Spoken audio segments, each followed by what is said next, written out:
Hi, I am proudly and unabashedly pro boob armor, Andrew, and this is Gayties Toys.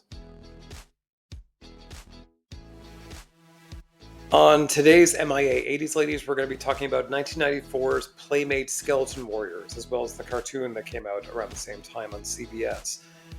This is a little more 90s than 80s Ladies, but it doesn't rhyme as well, and it's my channel.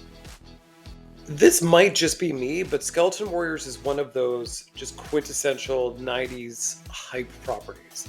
I remember a lot of advertising, a lot of, in magazines, on TV, a real countdown kind of feel that, this big brand is coming, prepare yourselves. And it was a hot, wet fart in the end.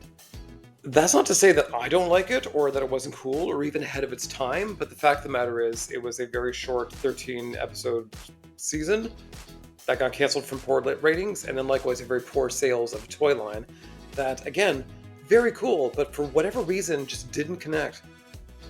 This is probably the point of the video where I would tell you about Skeleton Warriors or the plot or, themes thereof, and it's not worth it. It's Skeleton Warriors. There was a cartoon where there was a MacGuffin crystal that turned some people into skeletons, and the other crew got the other half of the crystal, and they got magic powers for reasons because the crystal can do anything the plot needed it to do. The real, driving force of this was the concept, Skeleton Warriors. That's all you needed. And again, it should have succeeded. It did not. Cutting right to the actual point of the video is Talyn, specifically. She would be one of two women in the Skeleton Warriors line. The first was Shriek, who was one of the skeletons, and she actually did make it out in the first wave of toys. She was very difficult to, pin down, different from the other Skeleton Warriors. They couldn't just give her a pink bow, some lashes, and heels. They had to give her big, juicy knockers. Armor over a skeleton. It was weird. The other weird thing is that her whole characteristic was that she had a crush on Grimskull, who was, originally a handsome prince, and she likewise a handsome woman. That's it. That's her character. It was pretty dull, but Skeleton Warriors and boob armor! Talyn was supposed to be in the first wave, and this might sound crazy that there'd be two women in the first wave of a toy line, but this is Playmates in the 90s we're talking about. They didn't care. They were so high on their own supply, they could do no wrong. They were coming off of Star Trek. They were coming off of Turtles. They had hyped this property up so much that I think they just didn't think they could fail. Talyn was the sister of the other two heroes of the line. She was sort of the one who could potentially heal people from skeleton form back into human form. And for whatever reason, the MacGuffin crystal gave her the power of flight, hence the name Talyn, like a bird. While she was ready for Wave 1, Playmates decided at the last moment to pull her back and do some retooling. We don't know exactly which version of the two prototypes we've seen was version A and which was version B. My assumption is that Varner Studios had released drawings of the more, armored, gold-winged, scantily clad Talyn. And this is probably more along the lines of the concept art that they built a toy around. And then once the animation was going full swing and they saw that she looked completely different and much more demure with just sort of a lavender jumpsuit, Playmates sort of said, let's course correct and actually give what's in the cartoon to the kidlets. Likewise, they could just, re-release that other prototype later on if necessary.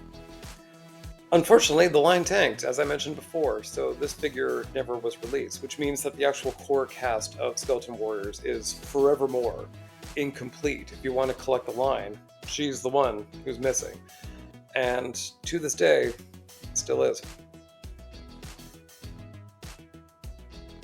To date, there's only been one attempt at a revival of the Skeleton Warriors. One was from October Toys in 2014, where they created Baron Dark, an action figure that was compatible with other action figures lines. He was done in a Kickstarter, and he was successful. They did try again in 2021 with a much more expansive line, and all of the tiers that you could unlock from this line would have included, the Talyn plus her two brothers. This did not pan out, and since then, no one has touched this line. I feel like Skeleton Warriors, much like they were in 1994, and like this Kickstarter in 2014 and 2021, were always ahead of their time. They were always a little too early to the party.